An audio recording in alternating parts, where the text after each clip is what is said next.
vai para um universo completamente diferente que eu gosto muito mais, né? Que é a área de hospitalar, né? Uma área que eu já trabalhei mais tempo e eu acho que eu vou poder contribuir mais para vocês. Então vamos iniciar aí nossa primeira aula de conhecimentos específicos. Quero que vocês compartilhem, bastante gente aí já teve a oportunidade de trabalhar em hospital, então a gente vai conversando e eu quero que vocês vão trazendo aí, né, suas experiências também, tá? Então hoje, como eu falei, farmácia hospitalar. Basicamente nós temos duas bibliografias nesse concurso, né? O livro do Ferracini e o livro do Gomes, né? Então sempre lembro a vocês que é importante ler das duas bibliografias. Cada um traz aí uma visão, né? Inclusive isso aí ficou claro lá naquele simulado que a gente fez por último, que eu coloquei uma questão aí de curva ABC, e aí quem tinha estudado, acho que pelo Gomes, não tinha, né, trabalhado o cálculo. E aí como eu botei cálculo, acho que é o Ferracini que traz mais essa parte. Não lembro, enfim, um ou outro, né? Então por isso é importante sempre estar dando uma olhada ali, complementar o conhecimento. Geralmente um assunto ou outro é mais cobrado de determinado capítulo, a gente bota isso na tabela para vocês, né, quando a gente compartilha aí para quem precisa, mas, né, é importante sempre ter uma ideia dos dois autores. Tá? Então, aqui eu vou trazer para vocês por capítulos, de mais ou menos uma ordem que faça sentido na cabeça de vocês. Tá? Então a gente vai começar de ensaios pré-clínicos e finalizar lá já no medicamento na ponta, né? Nos sistemas de distribuição e tudo mais. Tá? Então a gente vai fazer um ampassã aí por tudo. Então, a primeira parte, uma questão que a gente vai trazer é sobre ensaios farmacológicos pré-clínicos e clínicos também, né? Eles falam pré-clínicos, mas na verdade são clínicos. Acho que o livro tem um erro conceitual aí. Então, uma questão de 2023, para a gente relembrar as fases dos estudos clínicos. Então, em relação aos ensaios farmacológicos pré-clínicos, é correto afirmar que ensaios de fase 1 têm como objetivo avaliar eficácia terapêutica, esquema posológico, parâmetro farmacocinético e biotransformações. Letra B. Ensaios de fase 2 têm como objetivo avaliar segurança, efeito biológico e interações com outros fármacos. Letra C. Para determinar a segurança farmacológica do fármaco e seus efeitos sobre o sistema nervoso central, recomenda-se investigar seus efeitos resultantes da interação com agonistas conhecidos. Letra D. Nos testes de toxicidade crônica, determina-se a dose que promove letalidade de 50% dos animais, devendo-se usar pelo menos 3 espécies e 2 vias de administração.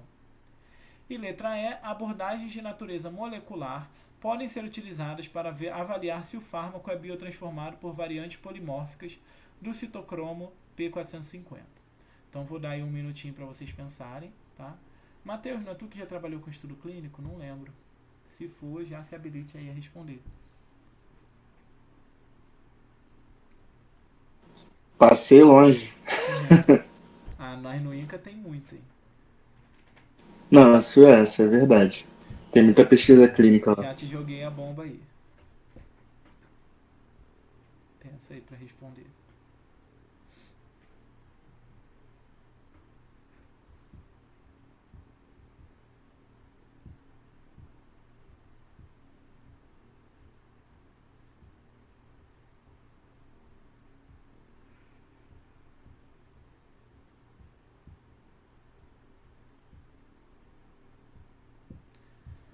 Pronto, alguém se habilita a responder essa?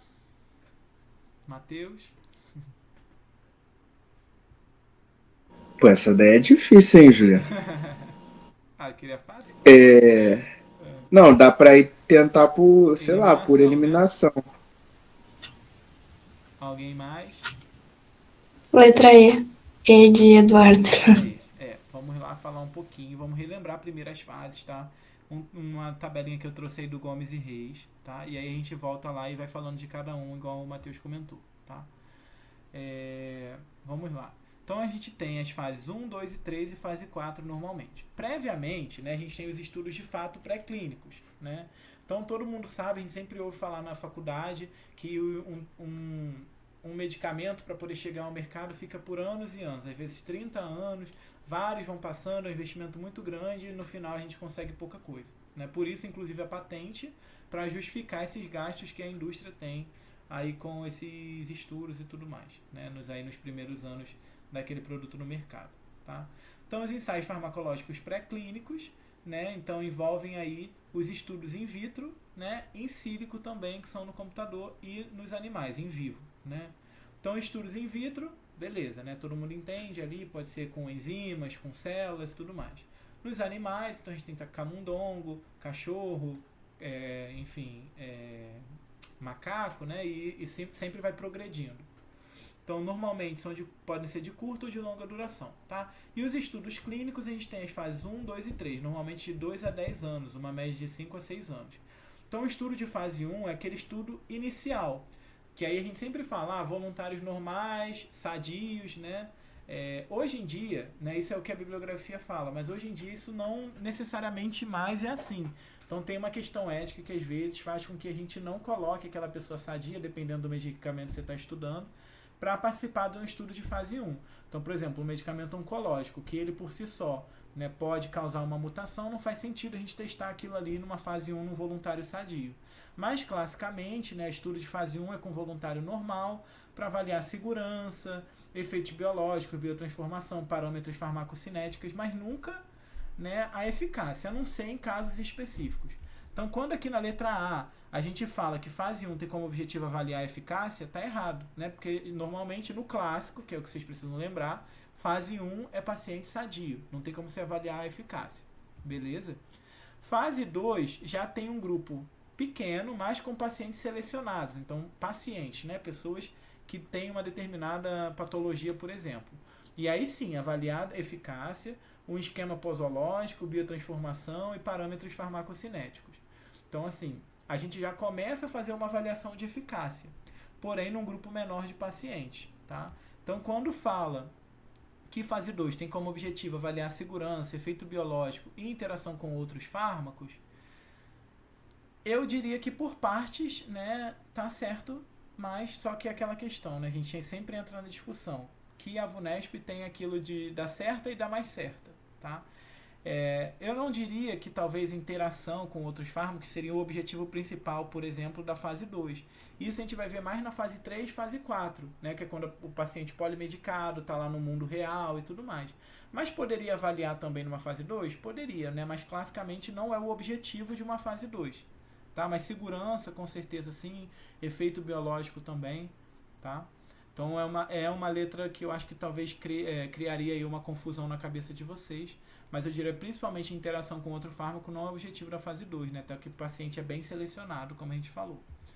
Tá? Então, fase 3, um grande número de pacientes e a avaliação final de eficácia e segurança. Então, ele é avaliado, passa pelos órgãos lá, caso ele seja aprovado, vamos para a fase 4, que é uma fase de farmacovigilância, né? E aí a gente vai fazer ali no uso no mundo real. Então, é a avaliação da ocorrência de reações adversas, padrão do uso do fármaco e possibilidade de indicações adicionais. Então, a gente começa a ver uso off-label e diversas outras coisas. Tá? É a fase final, que na verdade é contínua, né? O fármaco uma vez está no mercado. Tá? Então, relembramos isso aí. Agora, vamos bater as outras alternativas, que não falam especificamente das fases. Tá? Deixa eu ver se eu coloquei aqui. Tá. Para determinar a segurança farmacológica do fármaco e seus efeitos sobre o sistema nervoso central, recomenda-se investigar seus efeitos resultantes da interação com agonistas conhecidos. Bom, o livro, né, na verdade, procurando nas duas bibliografias, não fala, pelo que eu lembro, sobre esse assunto não, tá? Mas a gente vai dar uma pesquisada e tal.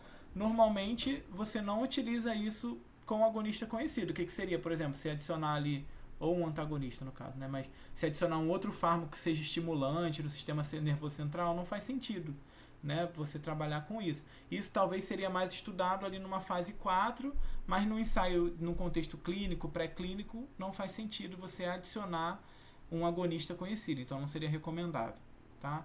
Toxicidade crônica, a dose que promove letalidade de 50% dos animais, devendo se usar pelo menos 3 espécies de animal e 2 vias de administração. Então, assim, também dei uma pesquisada, não tem nada que fixa necessariamente 3 espécies e 2 vias de administração, tá? Então, normalmente a via, inclusive, é a via mais próxima daquela que você vai administrar no paciente, né, no mundo real, para fazer mais sentido possível, tá? E na letra E, não sei se quem já teve a oportunidade de estudar um pouco, mas normalmente nas disciplinas aí de química, química molecular, não lembro mais, tem umas disciplinas assim na graduação, né, que a gente já trabalha com docking molecular e tudo mais. Então, quem lembra, né, então uma abordagem de natureza molecular, tipo docking, que você tem uma estrutura tridimensional, você consegue exatamente saber onde aquela molécula consegue se ligar naquela proteína, né, qual é o sítio ativo daquela enzima e tudo mais. Então é perfeitamente possível, né, quem tem essa expertise, esse conhecimento, saber que uma abordagem de natureza molecular pode ser utilizada para avaliar se o fármaco é biotransformado por variantes polimórficas do citocromo P450. Então, o que é citocromo P450? Né? São aquelas enzimas, principalmente aí no fígado, mas em outros locais também, que fazem a biotransformação dos fármacos. Né? Existem vários polimorfos, né? Então 3A4, 2A1, enfim. A gente já tem, né, por meio de abordagem de natureza molecular, a estrutura tridimensional desses sistemas muito bem elucidados. Né? Então você consegue saber se tem uma interação ou não daquele fármaco com aquele sistema para poder fazer a biotransformação. Então hoje é uma das coisas que a gente faz, já é bastante comum, né? A indústria se vale disso, as pesquisas se valem disso, tem gente que vai mestrado, doutorado sobre isso, para poder verificar, né, se tem, né, a capacidade de biotransformar aquele fármaco por uma variante X ou Y. Tá? E economiza muito tempo e muito trabalho, às vezes, de bancada. Tá? Enfim, gente, deu para entender aqui essa questão. A letra C e D meio que realmente seria por eliminação, né? Que é uma coisa mais abstrata, questão de número, quantos animais são, vias de administração. Mas acho que por eliminação e por esse entendimento aí do que é uma abordagem de natureza molecular, daria para responder essa questão. Né? Então, vou prosseguir. Tá? E aí trago mais uma questão. Sobre medicina baseada em evidências. No processo de medicina baseada em evidências, o farmacêutico pode atuar na pesquisa bibliográfica de protocolos farmacoterapêuticos existentes e verificar quais se encaixam melhor na realidade de sua instituição, colaborar na elaboração de um manual de informação, com dados comparativos sobre medicamentos. Dessa forma, é importante saber que para os estudos do tipo revisão sistemática com homogeneidade, de estudos de coorte para tratamento e prevenção, apresentam tal tipo de nível de evidência, de acordo com o Oxford Center for Evidence-Based Medicine. Então, assim, essa questão eu não entendo muito bem porque eles trazem, porque eu não lembro, né, de ter aí no Pô, essa daí me pegou muito. Assim, não lembro de ter no livro, nunca achei, né? Eu sempre pegava por fora, essa questão já caiu 2 vezes. Então vou trazer uma tabelinha em seguida que eu consinto aí que vocês deem uma olhada, uma decorada por alto, só para ter uma noção, né? A gente vai falar aí da pirâmide, dos estudos e tudo mais. Mas já caiu 2 vezes. Caiu no ano que eu fiz, se eu não me engano, 2021 e agora 2023 de novo, tá? Então, de acordo com o tipo de estudo, que aqui no caso é uma revisão sistemática, né, de estudos de coorte, a gente tem um nível de evidência diferente. Alguém aí se habilita a responder essa? Se é um B, um C, 3A, 2A, 1A? É a letra B. Essa tabela desse estudo da Oxford tem no Bisson. Ah, tá. Então tava vendo no errado. Então no Bisson eu trouxe uma tabela aqui, que é bem, né, ampla, mas então estudos 2A é revisão sistemática com homogeneidade de estudos de coorte. Tá? Então assim, deem uma olhada nessa tabelinha.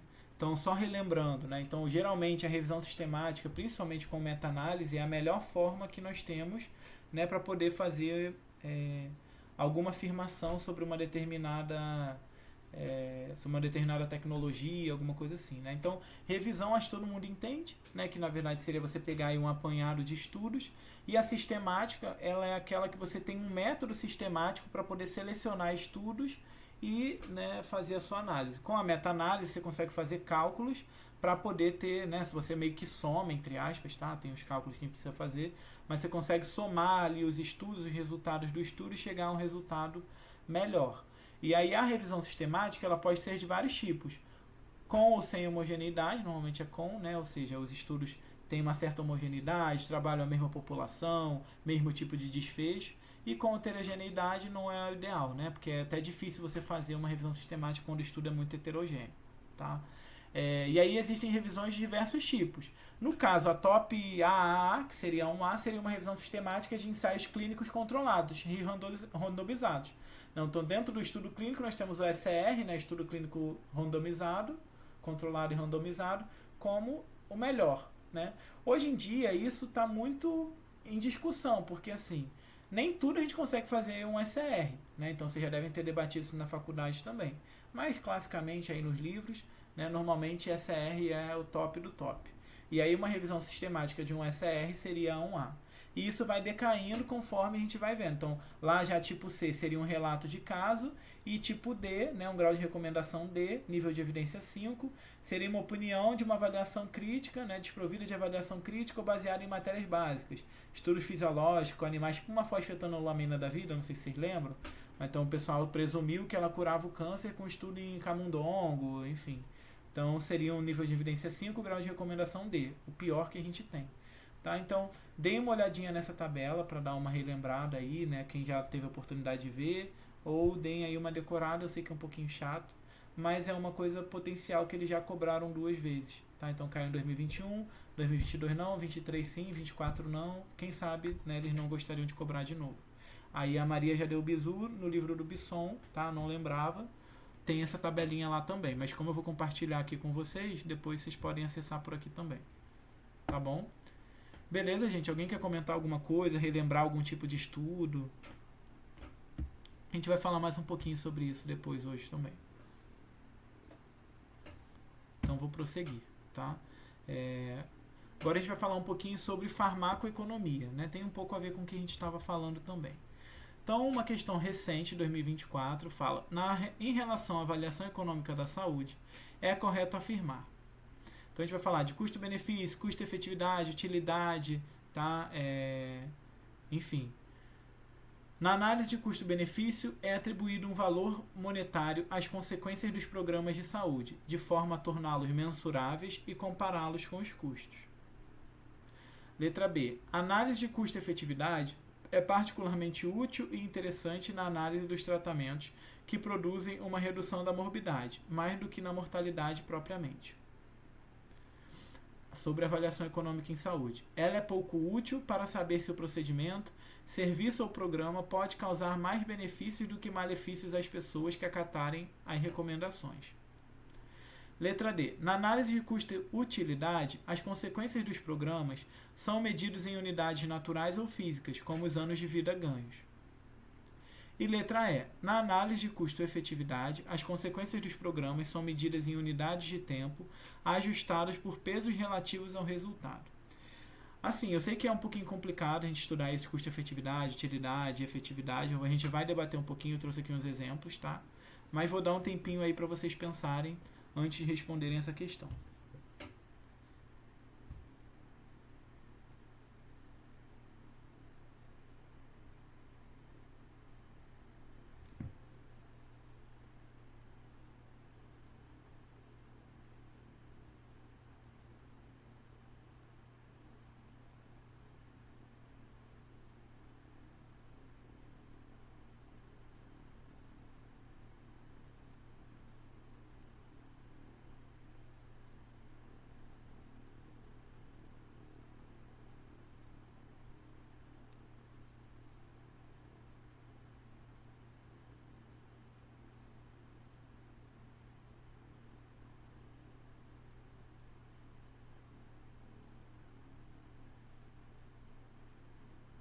Então vamos lá, alguém se habilita a responder essa questão?